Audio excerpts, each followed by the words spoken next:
Well, we all want our kids to do well in life, and Steve Siebold has some tips on how we can facilitate that with our kids. He's the author of Secrets Self-Made Millionaires Teach Their Kids. All right, first you're saying get rid of any negative connotation to money. Right, absolutely. Yeah, help your kids develop a healthy relationship with money, because so many people have a negative relationship, around being rich and rich people and prosperity and all those things. And it really hurts a lot of people. So what does that mean? Well, it means that, we're taught that money is the root of all evil, and rich people are shallow, narcissistic, all these things. And they're portrayed like that in movies, of course, and that doesn't help. That's why parents really need to, that's why I wrote this book, so parents could take charge of this and really teach their kids the realities of wealth. All right, so you have pretty much a page on each point, so I've pulled a couple out. Learn to listen. Already, I've lost my kid there. Yeah, because she doesn't listen to me at all.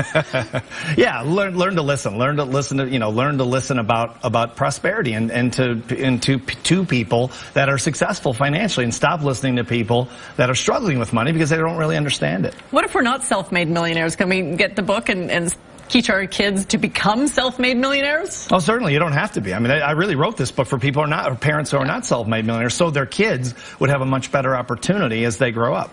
All right. Higher expectations of them. Sometimes we're like, oh, you got a B? Oh, that's good. Sure. We don't get them to strive a little bit more, and you're saying that may not serve them well in the future. Oh, sure. Not only parents, but many psychologists recommend that kids lower their expectations so they're not disappointed in life. This is the opposite of the self-made millionaire mentality. We say raise their expectations, help them expect to be wealthy and successful. They live in a first world country where the streets are paved with gold. Why wouldn't you be a millionaire? Teach them how to say no.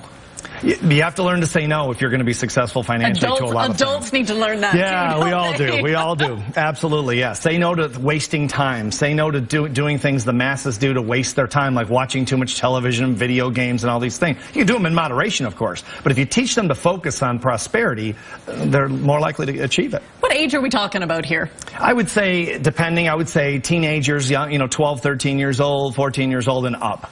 Okay. Yeah. And you can teach them, do you start with just one, or do you just throw everything at them as soon as you get the book? I would do one per week. Okay. Do one per week. It takes, they're 300-word chapters. They're very short. They're simple. They're not complex or anything like that. It's not about finance. It's not about, you're not teaching them about money. You're teaching them how to think about money and how to approach money psychologically. But you should also teach them about money, too. And oh, absolutely. Well, that's very simple. Okay. The basics of money are very simple. You can teach anyone that very quickly. That's not a problem. It's the psychology. It's our reluctance to go after wealth because we think it's something that should be looked down upon. All right, a couple of other tips. You say, don't be fat and don't be a jerk.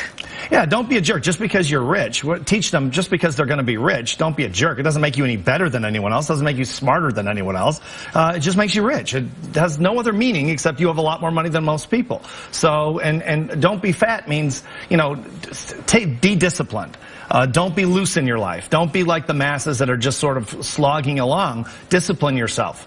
And build great habits, successful habits. I guess that just flows into fight for success. Exactly right. Realize you're going to have to fight for this. It's not going to come to you. No one owes you a living. No one owes you, the prosperity. You're going to have to fight for this. It's going to be a struggle, but it's going to be worth it because it's going to solve 90% of your problems in life. I know you don't have kids, but I see a teenager just glazing over and go, yeah, whatever, Dad. That's why parents have to take, that's absolutely right. That's why parents have to take control. Because if you can solve 90% of life's problems by writing a check, which you absolutely can, not all of them, but most of them, then why wouldn't you seek wealth?